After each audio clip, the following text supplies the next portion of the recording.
Welcome everybody to our next week of CS40. We've got a handful of announcements at the beginning of class, and then what we're going to talk about material-wise in class today is called web scraping. So this turns out to be, I think, one of the coolest things in all of computer science, computer programming. So I'm really excited for the things that we'll talk about this week related to that. But before we do that, I'm going to share my screen and we'll talk about announcement stuff. So the first is that it seems like there was a exciting weekend with Reddit where they shut down our subreddit, said that it was against the terms and conditions of Reddit or against the rules of Reddit or something. I've contacted the Reddit mods about that. But my guess is about what happened is that, let's see, so typically when a subreddit gets banned, it's because, not because of any automated algorithms or something that Reddit is doing to check for subs that should be banned, but because somebody has reported the subreddit. So somehow some other users from somewhere else stumbled onto the subreddit, probably saw that it was full of a bunch of weird stuff and just decided to report it to Reddit. And my guess is that right now, so I mean, people have been talking a lot about like social media being under scrutiny in terms of the election, especially Twitter and Facebook. Haven't really heard it too much about Reddit, but they're probably feeling similar pressure. And so they're just being really extra proactive about things with respect to the election. So this is the kind of thing that can happen whenever you're working with, whether it's like a social media website or anytime you're working with like programs out on the internet that you don't control. So, and in some sense, I'm glad that this happened as a learning opportunity to figure out what are those sort of things that these social media websites can do to stop your bots from doing what your bots can do. But so Brandon created this temporary subreddit, which even though it's still called the temporary subreddit, will be now our permanent home for your CS40 bots. And let's see, so here it is.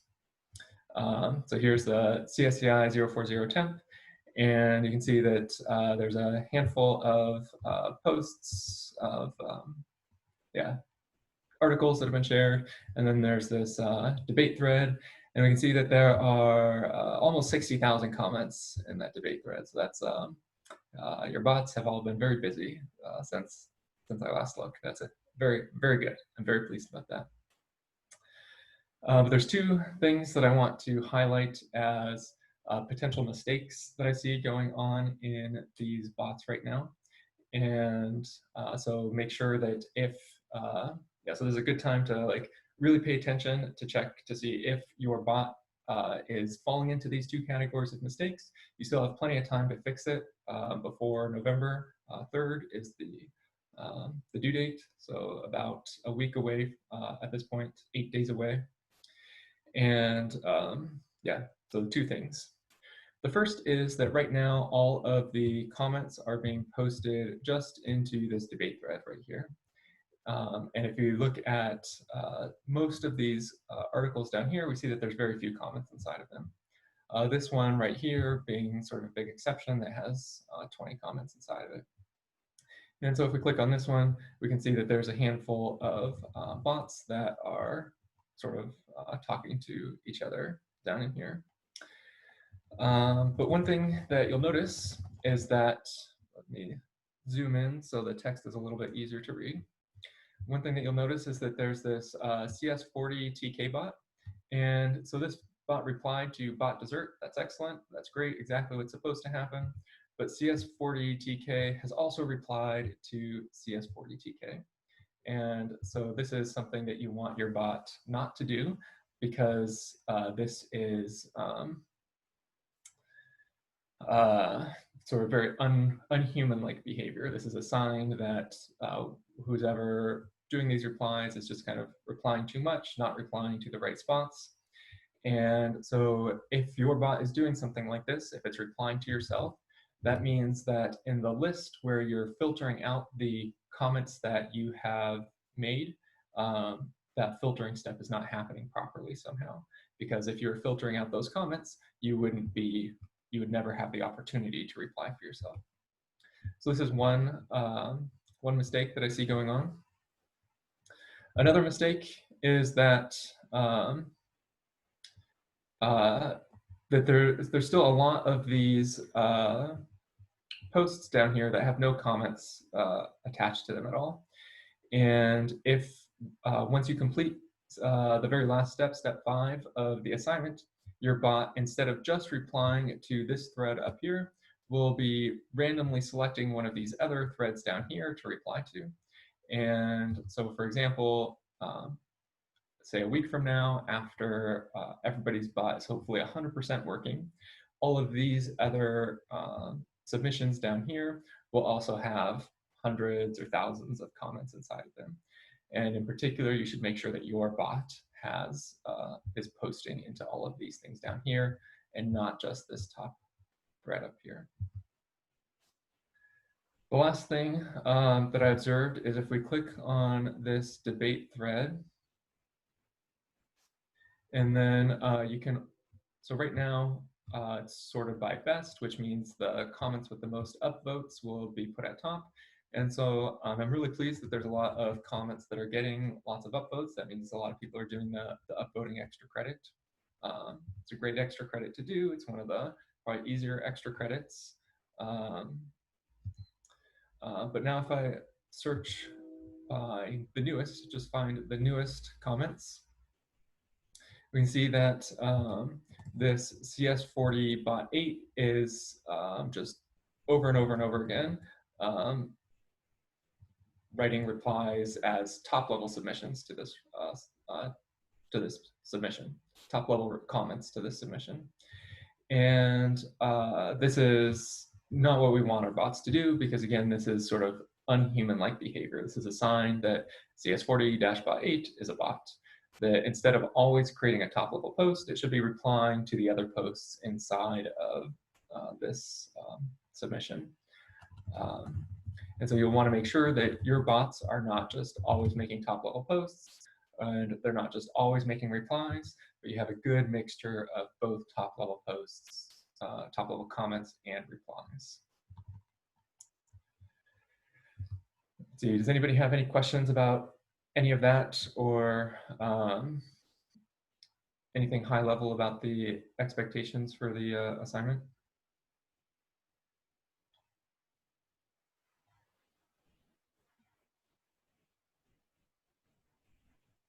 Okay. I have a question. Go ahead. Is there a way to know how many comments did our bot write? Yeah, this is a great question. Just to make sure that the lend my comments function is working. Yeah, great question. So Reddit used to have it in their web interface where you could click on your username and it would tell you. They have apparently taken away that feature, so I have some code that does that.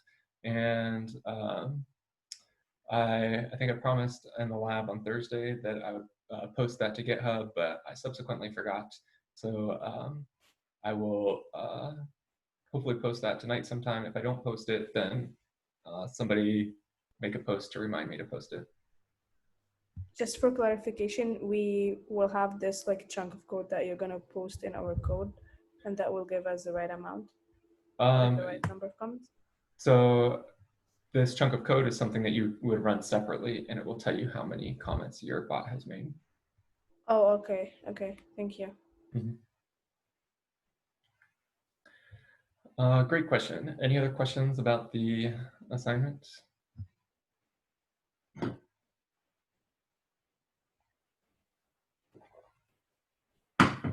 Okay. I just want to remind you all then about the due date. So November 3rd, so election day, that is a hard deadline. So all the other assignments, I've tried to be really flexible about the deadlines whenever I could be. But this one, because of the nature of the assignment where the bots have to interact with each other, this is a hard deadline and there are no extensions possible. So strongly encourage you to make sure that your bot is fully functional, say, sometime this week, so that you have plenty of time to make sure that you get a sufficient number of posts to get all the credit. Okay, so that was the sort of first announcement thing. The second thing, and this will lead us into our discussion today, is this post about the DMCA takedown notice of YouTube DL. So DMCA is a law, a US law passed a little over a decade ago, stands for the Digital Millennium Copyright Act. And it's essentially how the US enforces copyright violations on the internet is with this law. And what the law says is that, say, like a website like YouTube, if because YouTube is what we would call a service provider, where they don't generate content themselves, but they allow other people to upload content. If I were to upload copyrighted material onto YouTube, it would be me who is responsible for the copyright violation and not YouTube, even though YouTube is the one actually doing the hosting. And the DMCA is a procedure by which people who have the copyright to a specific piece of work, they can contact the hosting website, so like YouTube, and tell them to take down the offending copyright violation. It's, I think for like the vast majority of people in the US, it's, if they know about it, they think it's a good thing. Most people, though, don't know about it. From the hacker perspective, though, this has been a very negatively viewed piece of legislation, in the sense that they feel, the community feels that it's too broad in what it can do.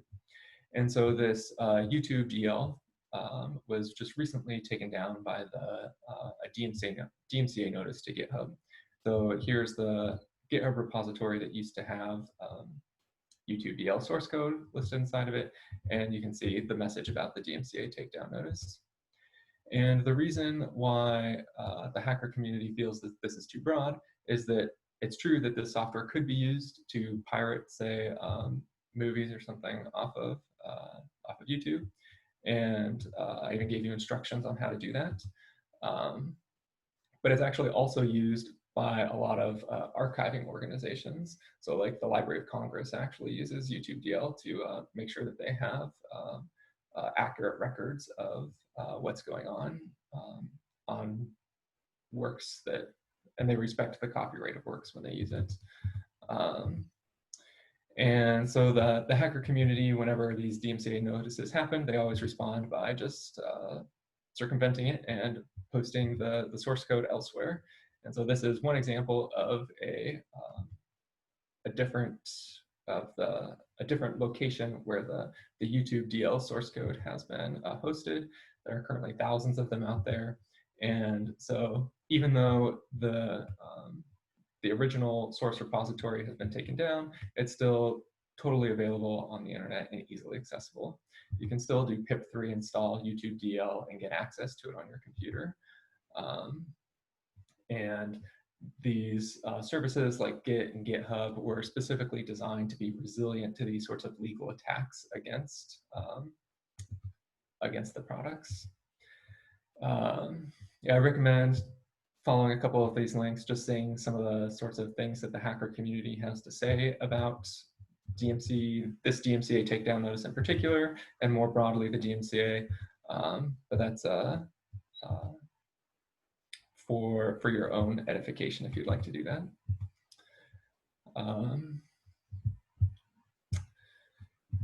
And that sort of leads us into our discussion for today, where we're going to be talking about web scraping. So YouTube DL is sort of like a very specific example of a web scraper designed just for YouTube and designed just to download the videos associated with YouTube. And then we saw that the PRA library is kind of like a web scraper too. It's got this interface where you can download comments off of Reddit, find the submissions, and all of these sorts of things. But then the question is, how was YouTube download actually created in the first place? Or how was the PRA library actually created in the first place? Or what if I want to, say, access information on ebay.com? How can I access that information? Because they don't provide a convenient library for me to do it. And so this web scraping discussion is about how you can do this yourself on any web page, even if they don't have a sort of an interface for making it easy to do.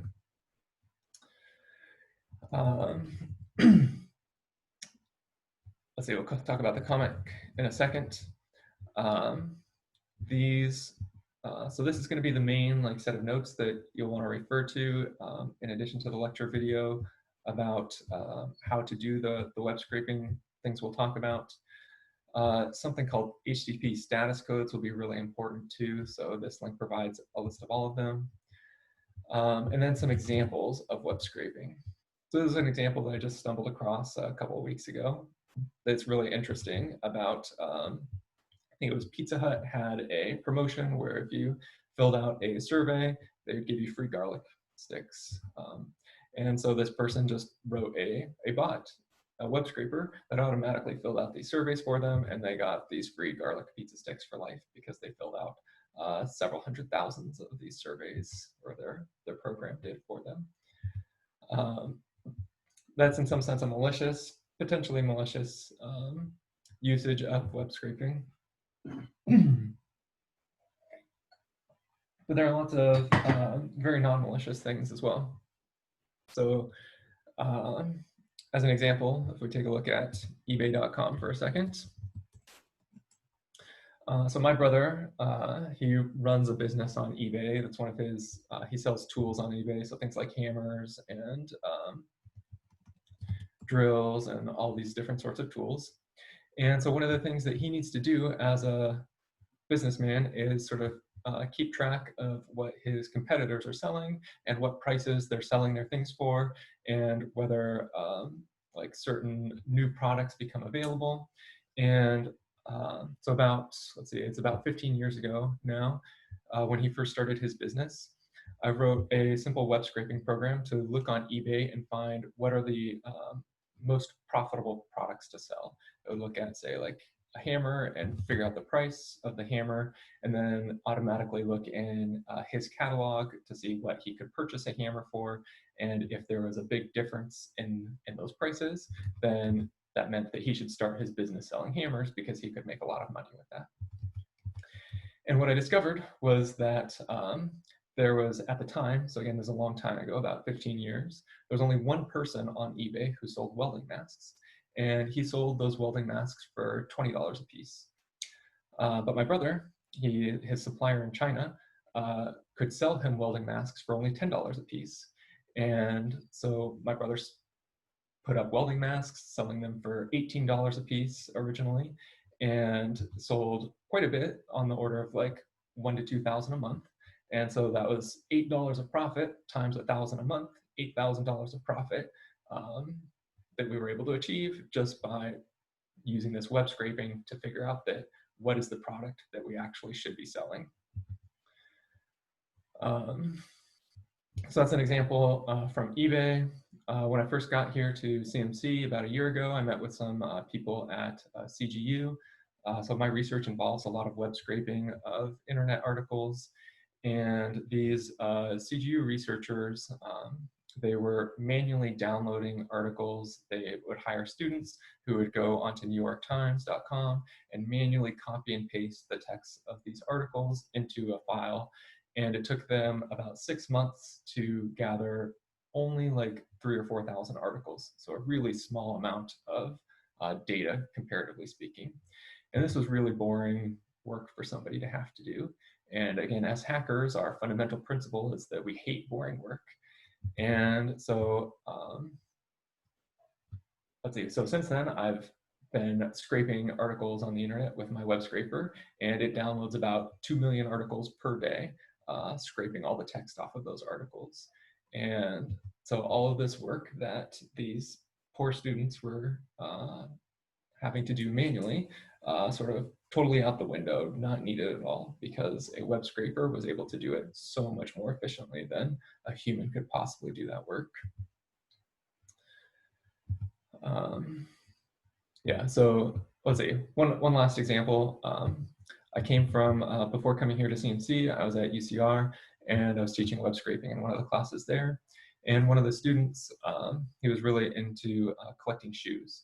And so every time that Nike or Reeboks would create these new limited edition shoes, he would always be like logging in as soon as he could, like pressing the refresh button on the web page to make sure that he was there right when the shoes were first made available, to make sure that he was able to order his pair. And after going through web scraping, he ended up writing a web scraping bot that automatically logged into these web pages and purchased the shoes for him milliseconds after the shoes became available. So he was guaranteed never to miss the opportunity to purchase shoes. If you've ever used eBay before, you know that there are, they use the silent auction type of method where, and the way to win an eBay auction is that if there's 5 days left, you don't bid anything, you wait until there's just a couple of minutes left, and that's when you place your bid, so that nobody else knows what your bid is going to be. And there are these bots called snipers that automatically do this for you. They'll wait until milliseconds before the bid expires and then put in a really big bid so that you can swoop in at the end and get it. So all of these types of things, really big sort of category of different things you can do with web scraping. Over the next week, we're going to talk about how to do all those. One of the potential, again, fallbacks of this is legality issues. Are you allowed to do any of these things that we were just talking about? And the answer is that yes, that anything that would be legal to do in the United States, legal to do as a human, it is perfectly legal to write a bot to do it for you. And there's 2 court cases that really establish this, and they're very recent court cases, one from 2018 and one from 2020. And so I recommend these 2 links right here have great descriptions of those court cases and exactly what was at stake and what was ruled. So if that's the kind of thing that's interesting to you, take a look at these 2 cases. The EFF, so EFF.org, what it stands for is the Electronic Frontier Foundation. They are sort of the legal / lobbying group that handles sort of the interests of the hacker community.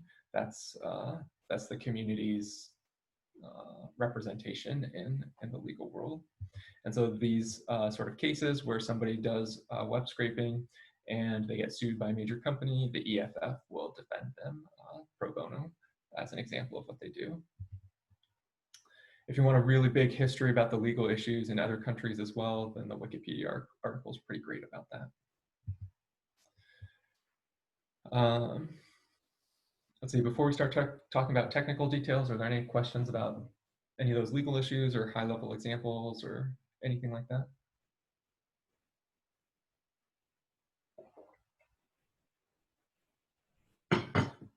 Okay. Then, yeah, we're going to use 2 different libraries in order to do our web scraping. And the first library is called requests, and the second library is called BS4. BS stands for beautiful soup. And this library down here is the more complicated of the 2. Requests, in some sense, is like, well, it's both super simple to use, but it has lots of different things that can go on under the hood. You can get into the weeds quite a bit if you want. We will today totally talk about everything you need to know for the requests library. And whoops, I didn't mean to press that button. We'll talk about everything about the requests library today.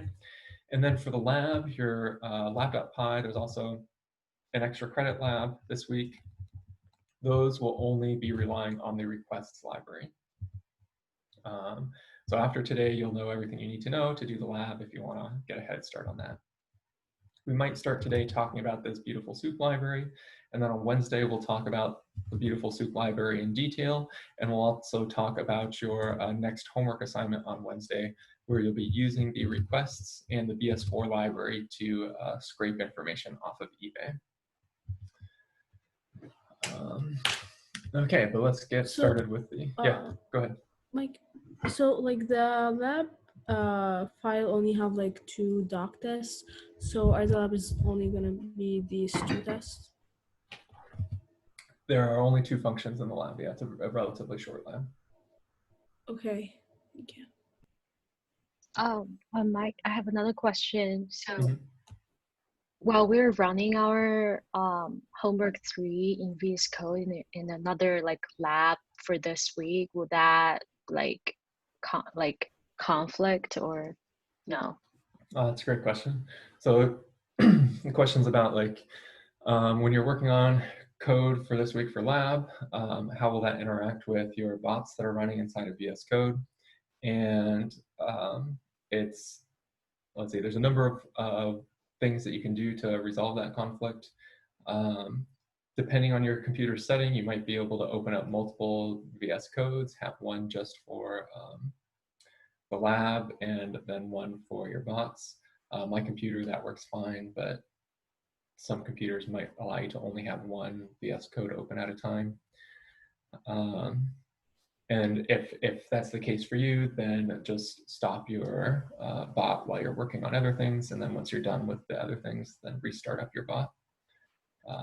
In order to make those extra credits of like, I think it was 200, 500, 1,000 posts, it really should only take like 1 or 2 days of just leaving your bot running overnight to achieve those extra credits. So you're not required to have the bot running 100% nonstop. Okay. That's a great Thank question. Any other questions right now?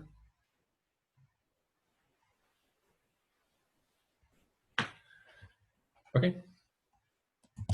So yeah, I've just opened up VS Code over here. I'm going to create a new file for monday.py again, and I'll upload this file again to GitHub, so you'll have access to it after lecture. And in this file, we're going to go over how to use this requests library. So the first, most simple thing, import requests, and that'll give you access to the library. And then once you import requests, you can do requests.get of a URL, where URL is just a string that contains the URL that you want to download. So I'm going to start by looking at an example with Reddit and the PRA library. So again, PRA internally uses this requests library. And so we'll take a look at to see exactly what it's doing when it does that. So I'm going to come back over to Firefox for a second. And here is our CS40/temp. And any web page that you visit on Reddit, they have this, you can add .json to the end of the web page, and it'll provide the full JSON listing of the web page for you. So Firefox provides this sort of nice formatted version of JSON where you can expand and contract things. But you can also, if you go to viewing the page source, you can see just what the raw JSON values are. And this is a really big JSON thing. It contains all the information on this web page. But you can see just from the beginning that it does look like the JSON files that we've seen before with the these curly braces, and then there's colons and strings and commas, and so it looks kind of like JSON.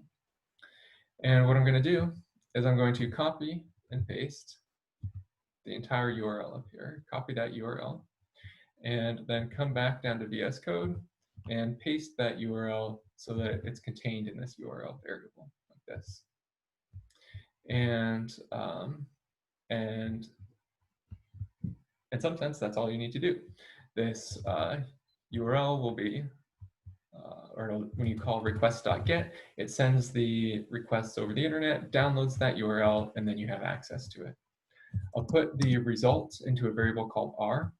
It's just a common name for the result of what you get when you call requests.get like this. And then there's 2 sort of attributes of this R variable that will be important. The first one, r.statuscode, and the second one, r.text. This r.text contains the actual text of whatever web page you download.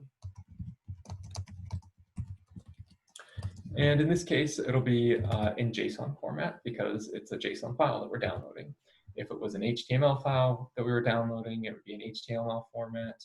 If we were YouTube DL downloading a video file, like an MP4 file, then it'd be an MP4 file in here. What about the status code? Yep. What does it? Great question. Oh. So status code, what that does is that's basically debugging information.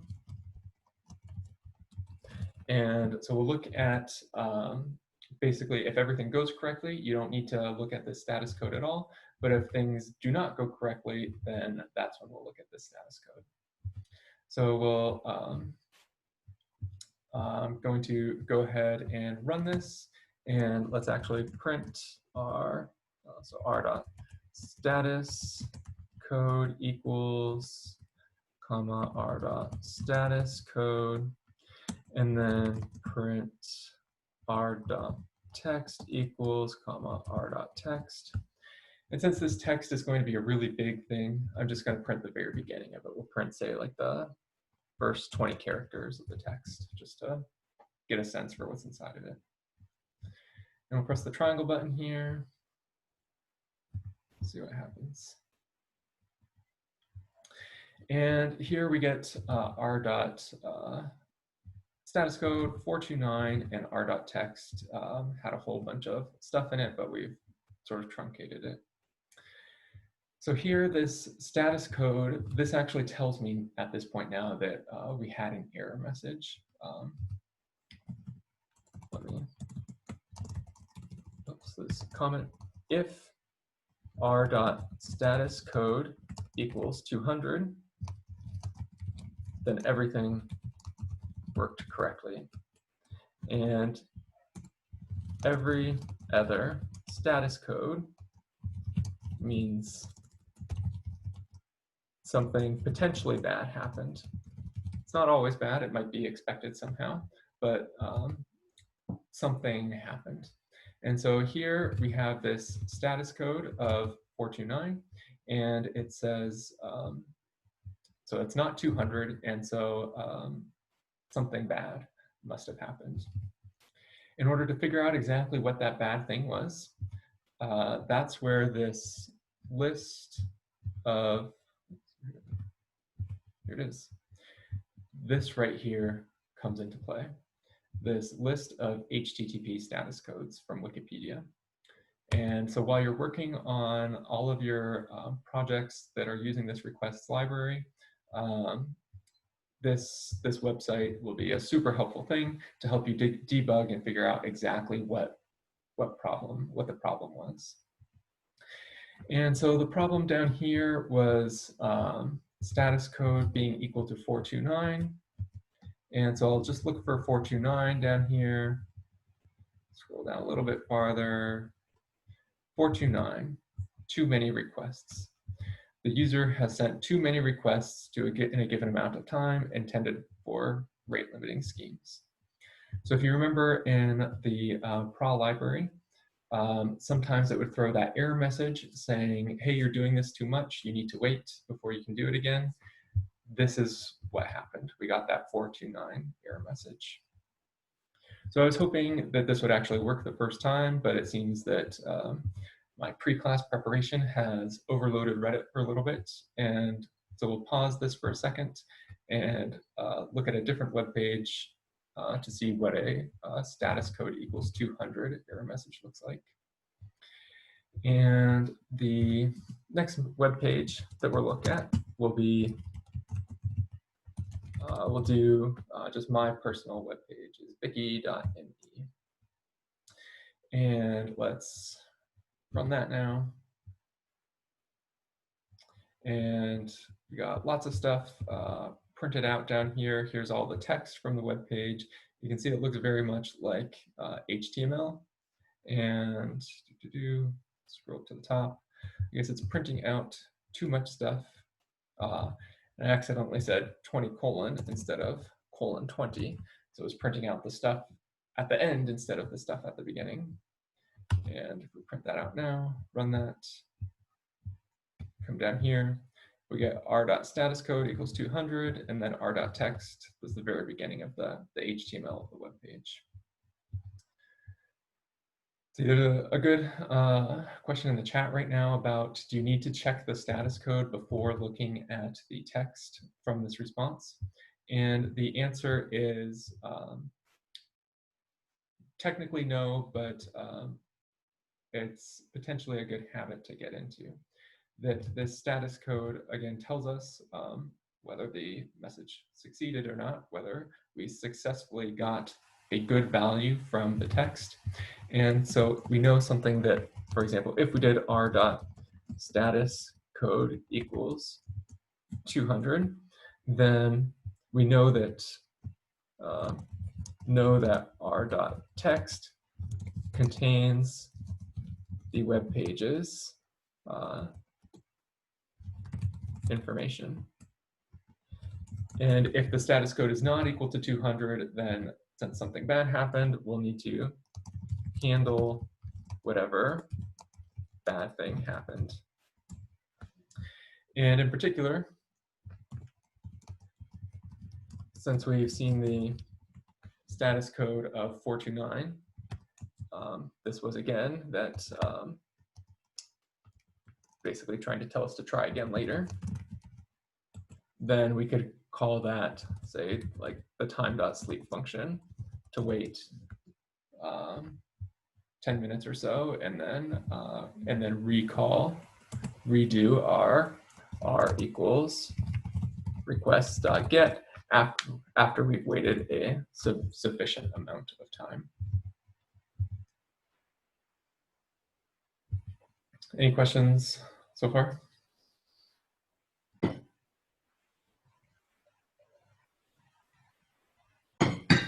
Okay. So the key thing about this this requests library is that if the status code is equal to 200, then r.text is just a string, just like any other string that you've worked with before. So you can do whatever you would normally do to that r.text string. One of the functions that we saw before was the you can check whether something is contained in a string or not contained in a string.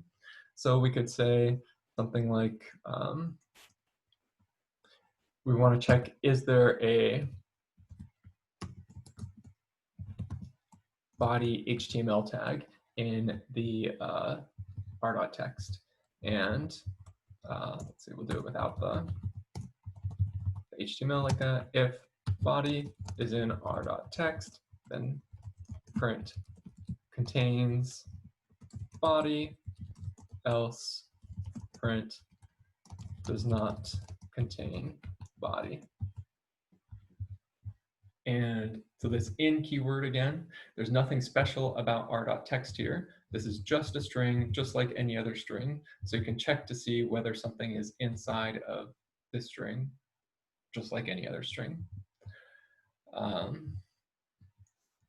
This pattern of when we're trying to find if something is in a string or not in a string, it was common for us to first make the string lowercase and check whether it's in the lowercase version of the string. And so we can do that, and it will tell us if that's contained in the string or not contained in the string. And let's save this and do the triangle button. And it does in fact contain body because it's an HTML page, so it has body. We can check to see, does it have the word isbiki in the web page? Let's run that. It says contains body. Let's change that to contains isbiki, does not contain isbiki. And it makes sense that my web page isbiki.me, about me, so it has my name inside of it, so it has the word isbiki inside of it. If I were to change this to URL equals https://google.com, as much as I might have a high opinion of myself and think that everybody who visits google.com should see the word Mike Isbicki on the screen, we can see that google.com does not contain the word Isbiki. And so this check right here is false, and it does this instead.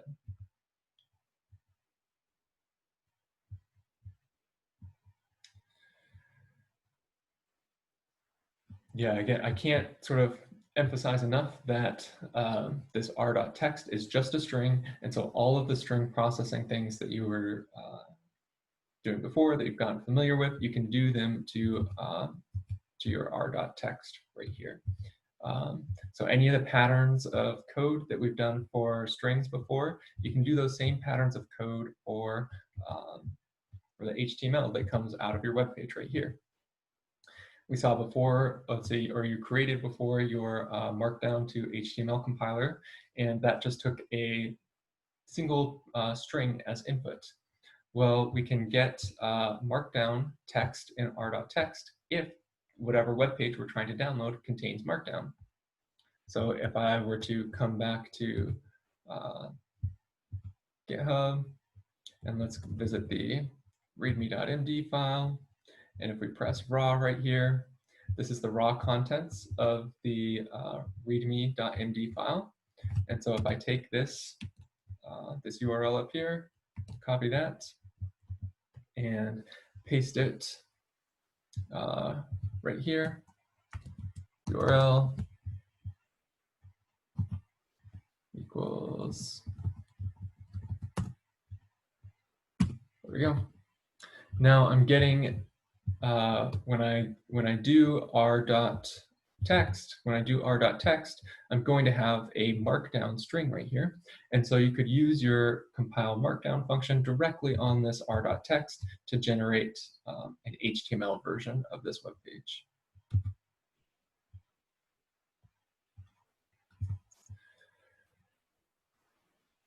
Are there any questions about that?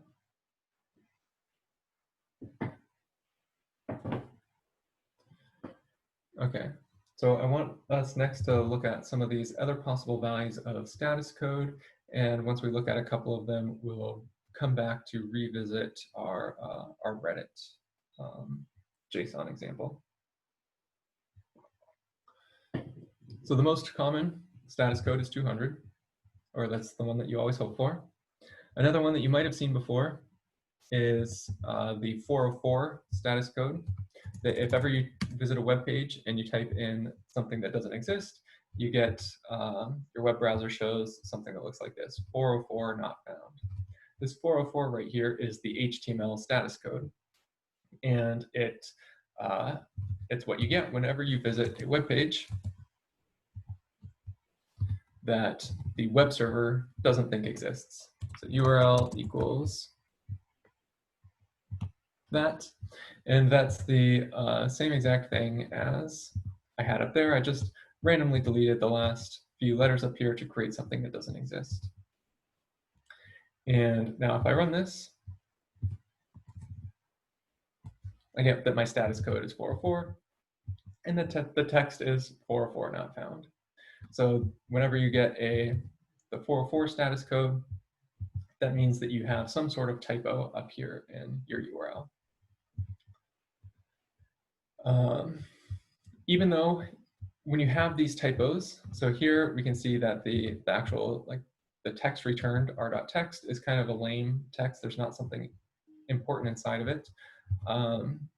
Sometimes for some URLs that have 404 status codes, they can still have complicated HTML returned inside of them.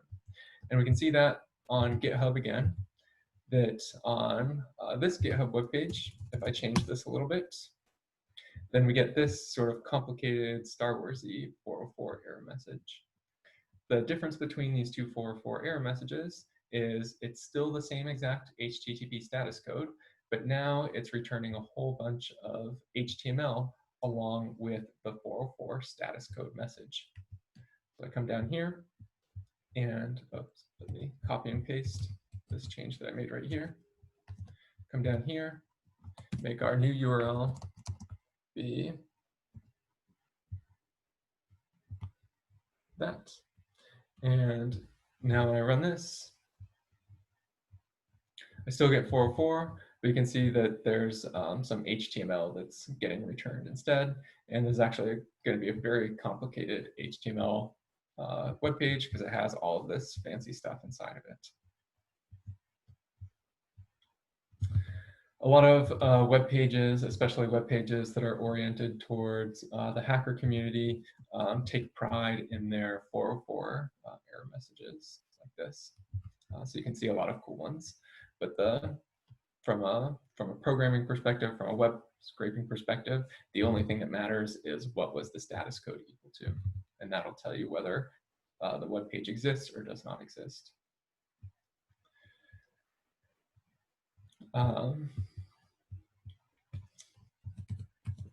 Oops. So there's a couple variations on how a web page cannot exist though. So here, call that this part of a URL is called the domain name of the URL that we're connecting here to github.com. And when you get a 404 status code, that specifically says that this part right here, which is called the path of the URL, the path of the URL does not exist on this particular domain. There might be other domains that it exists on, but for github.com, it does not exist. One of the problems besides having a bad path is that you could have a bad domain. So if I were to just randomly type in a bunch of gibberish right here, I'm pretty sure this, this domain does not exist. And so now when I run this, you can see that the requests library actually throws this error message right here. It says connection error. And there's a bunch of kind of technical garbage, but the very last bit right here, failed to establish a new connection. Name or service not known. So when it says name or service not known, that means this part right here, this domain name, is the thing that is not known and the thing that request is having trouble getting. So in this case, the error message is not displayed in the status code, but it's actually raised as an exception to requests.get. And in order to handle that, we have to use that try except block. The code that might generate the exception goes inside of try like this. And then the code that, the possible exception, again, we know it's an exception because there's a colon on the very last line. And then copy everything to the left of the colon, put it right here, paste it there. And now when this connection error happens, we'll catch the exception right here, and we can do some alternative thing right here rather than printing, rather than crashing Python like this. Say bad URL, URL equals, comma, URL, like that. And now when I run that, we get this error message right here, bad URL, URL equals all of this. Notice that Python though is still crashing, and that's because this name error right here, name R, is not defined. R was defined inside the try block right here. In order for us to continue using this R variable, the try block has to work correctly. So if I comment out this line right here, this is the line with the bad host name inside of it. This is the line that caused requests.get to fail. If I comment out this line, then the URL will now be equal to this. And this will go to github.com and that will succeed. Run that, and that all succeeds. So this R variable exists whenever this command right here does not fail, but if this command fails, this R variable will not exist. One of the principles about what you include in the try block is you include all of the code that that could possibly be needed by one of these variables. So here, we can only do all of this code down here because all of this code depends on the R variable. We can only do all of this code if the requests.url actually succeeds. And so we'll paste it here and put it, tab indent it all so it's all inside of the try block. And now we'll run that. It works in the case where we're connecting to github.com. And let's comment that out. Uncomment this one. This is the one that was failing and crashing Python earlier. And now Python no longer crashes because on this line of the try block, we get the error message.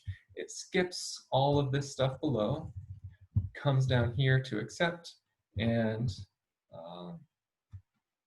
finds the connection error and prints the error message right here. So those are two ways that you might have a bad URL. You might have a bad URL because the domain name is bad, in which case requests can't connect to anything. And so it throws that connection error message. Or you might have an error because the path of your URL does not exist. And if the path does not exist, but the domain name does exist, then request.get will successfully connect to github.com, and github.com will return that 404 status code. And so this line right here will work, but we will have the error message contained, the 404 error message contained in status code right here. Are there any questions about those two cases?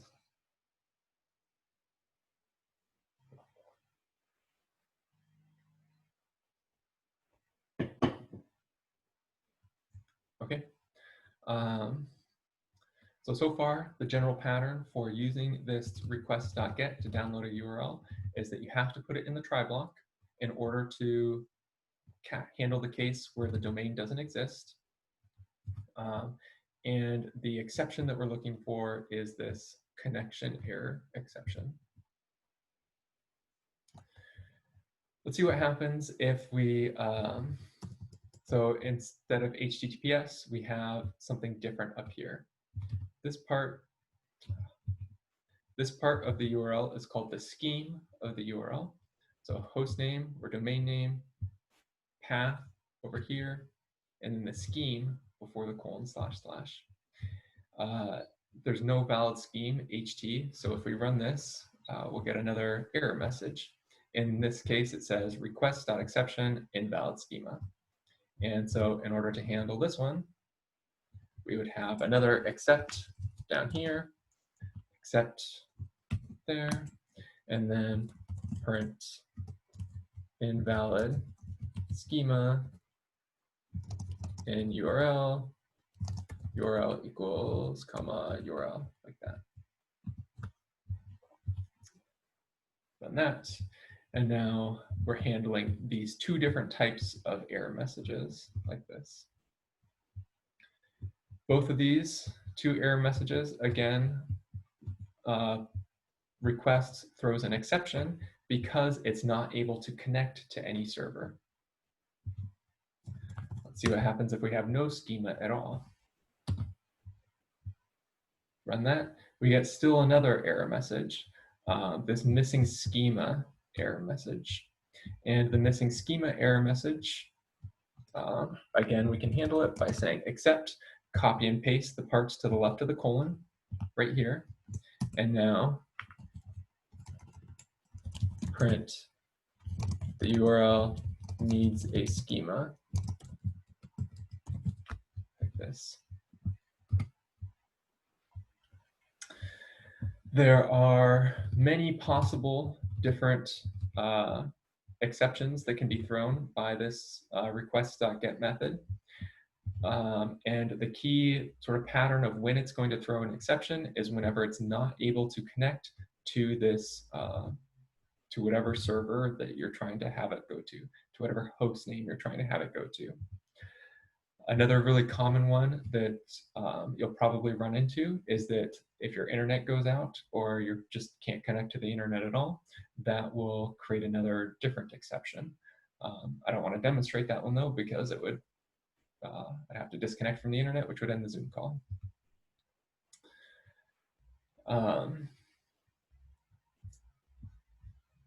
Yeah, so if you're able to actually connect to the server, but the path doesn't exist, you'll get the 404. If you can't connect to the server, that's when you have to handle it with exceptions. Any other questions about this?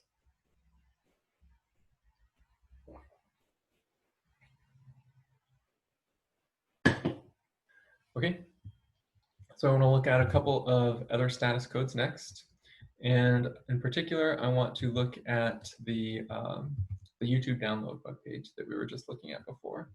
Come over here to issues and the DMCA takedown notice of YouTube download. And then there was this URL right here. I'll copy and paste that. Remember, this takes us to this web page that is telling us it's not available because of the DMCA takedown notice. And I'm going to set that to be our URL now. github.com/youtube-download.org/youtube-dl. And now when we run this, notice we get that the status code is 451. So that's a new error message, and it's different than the 404 error message and the 429 error messages that we've seen before. 451. So we've got a new status code. Let's open up our Wikipedia page and look for 451. And it says unavailable for legal reasons. So that web page, it was taken down specifically because of the legal DMCA takedown notice. And so GitHub is sending back this 451 status code to let us know that normally there would be a web page right here. Under normal circumstances, you would get the 200 status code for that particular URL. But because of this legal situation, which is ongoing, you're getting this 451. But sometime in the future, it will turn back to 200 once the legal situation is resolved. And again, if you just sort of glance through Wikipedia, there's lots and lots of different values here. You'll probably encounter several of these values that we haven't gone over before. And the way to figure out what's going on is just to look at this Wikipedia page and look up what the actual value is.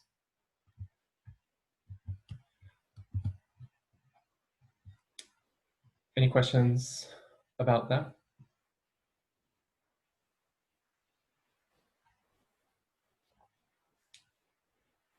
Okay, so what I want to do next is we're gonna check out Reddit again and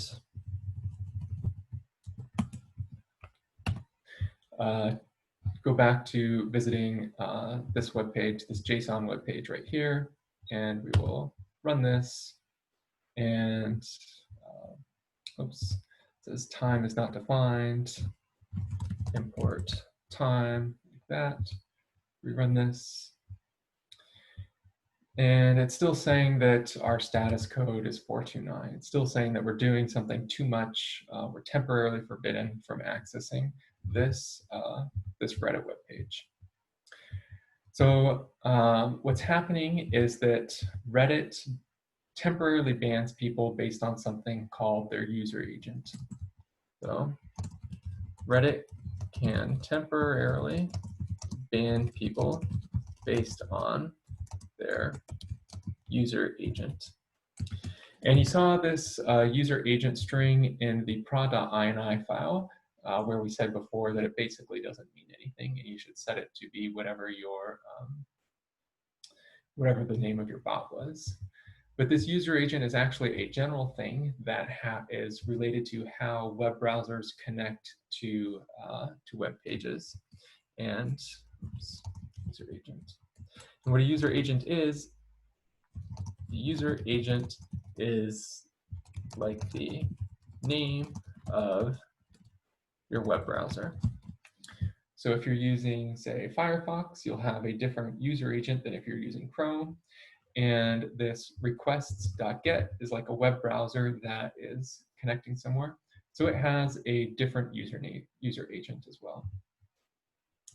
If you want to figure out what your user agent is, I have a link for you. Let's see, on our GitHub webpage. I'll just come back here, CMC40. week 9, come down here.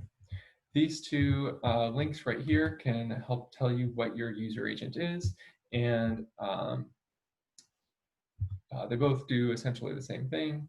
I'll press this test me button right here, and it's going to collect a bunch of information about my web browser, one of those things being the user agent.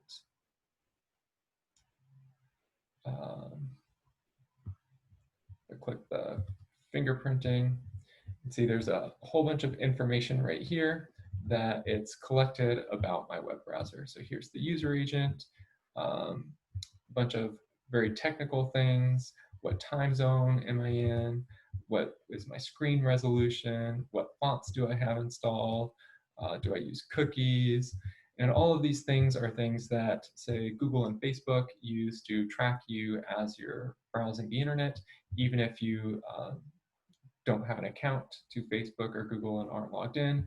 They'll use things like, what is your screen resolution to track where you are on the web.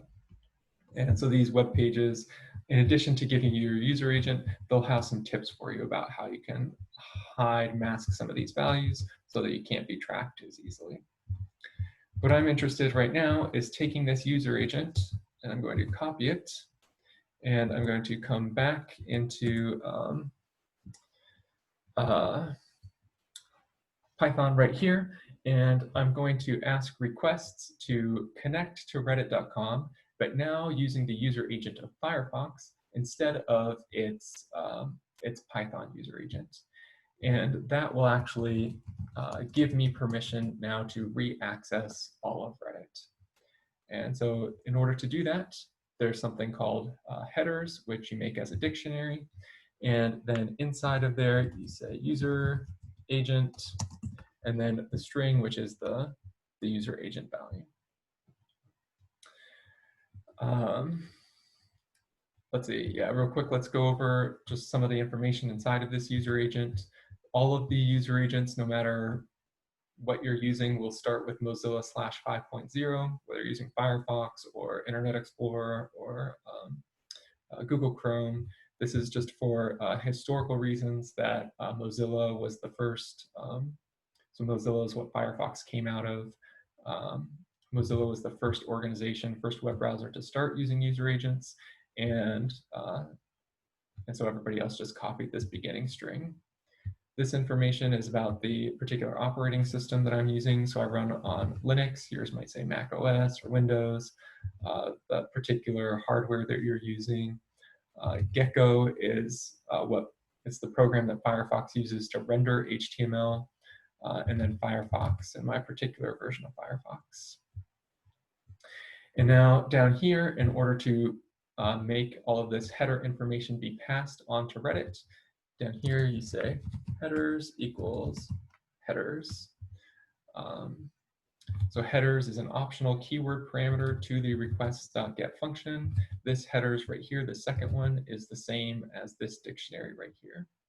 And now if I run this program, oops, I have to quit out of the previously running program. Now if I run this program, we can see that I get a status code of 200. In some sense, I have tricked Reddit into thinking that I'm a new person connecting to Reddit because I have a new user agent right here. And so now I'm allowed to connect to Reddit. Are there any questions about what a user agent is, or how to pass it into the requests.get function?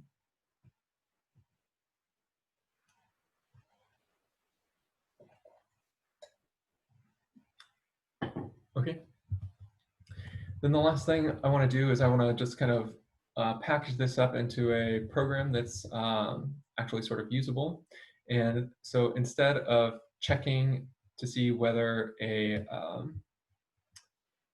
file contains, whether the web page that I'm connecting to, whether it contains the word Uzbeki, what I'm going to do is I'm actually going to save the web page to the hard drive.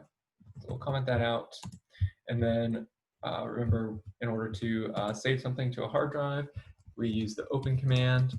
the name of whatever I want to call it. I'll call my output webpage.html, and I will open it, this time W for writing instead of for reading.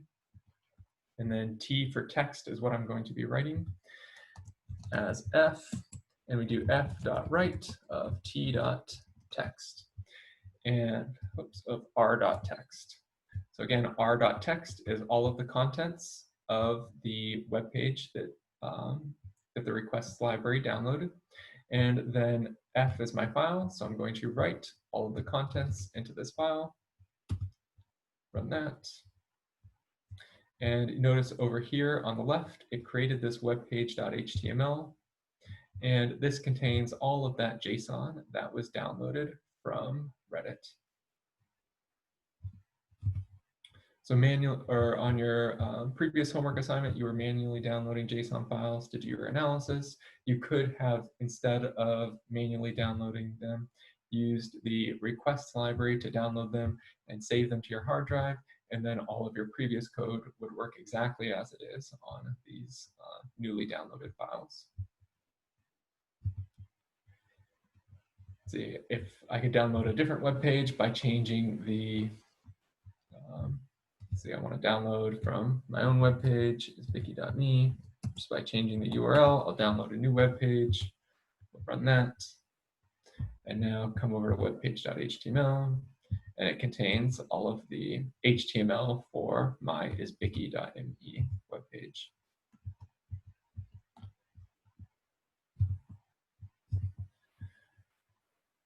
Are there any questions about anything related to the requests library?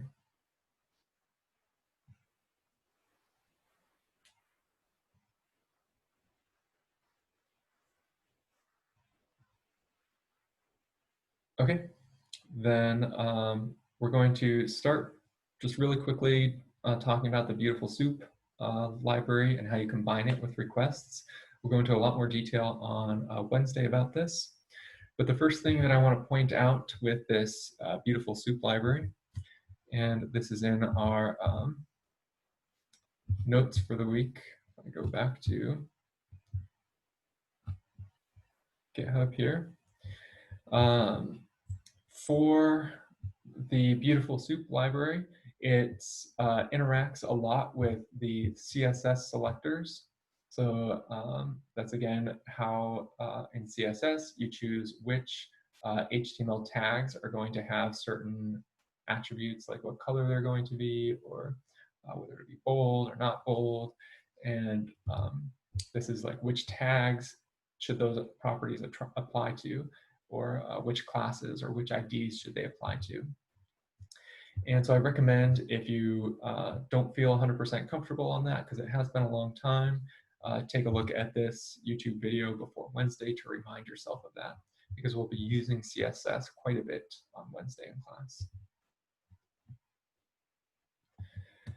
So the way the Beautiful Soup library works is at the very top, import BS4, but the traditional way to, let's see, you can access the BS4 library this way, but the traditional way to do it is say from BS4 import Beautiful Soup.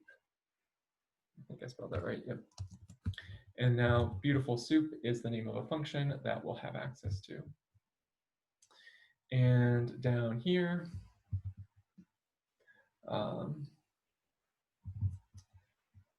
where am I writing it? Yeah, right here.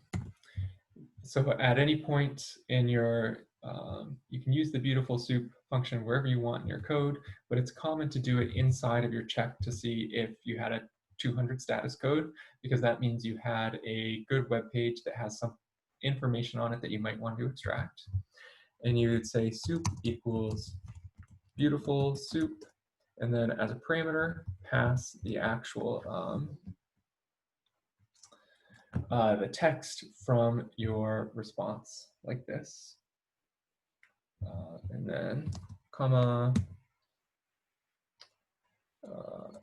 HTML.parser like this.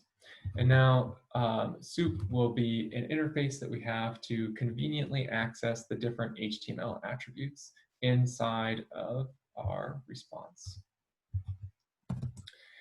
In order to quickly demonstrate that, I can say, let's say, so we're looking at my web page down over here. Let's say I want to extract all of the links in my web page, all of the A tags. Then I can create A tags equals soup dot select, and then A right here. This, we'll talk about this again in detail on Wednesday, but this is one of the CSS selectors, so it'll find all of the A tags. If I wanted to only find A tags from a certain class, I could do something like A.class. Or if I wanted to only find it with a certain ID, A hashtag ID. But we'll get all of the A tags like this. And then for A tag in A tags, print A tag. We'll just print out all of the tags on the web page. Rerun that, and we can see here's the list of all of the different tags that I have on the web page. So these are all the links on my blog. Yeah, I think that's as much detail as I want to get into Beautiful Soup for now. But we'll go into on Wednesday the details of, like, if you have a web page like eBay that you're trying to scrape, how do you actually decide what tags you should be looking for and what you should do for it when you're looping over them. And again, if you don't feel comfortable with the CSS selectors, make sure that you review those before Wednesday's class. With that, I'm going to stop sharing my screen and we'll stop the recording for class.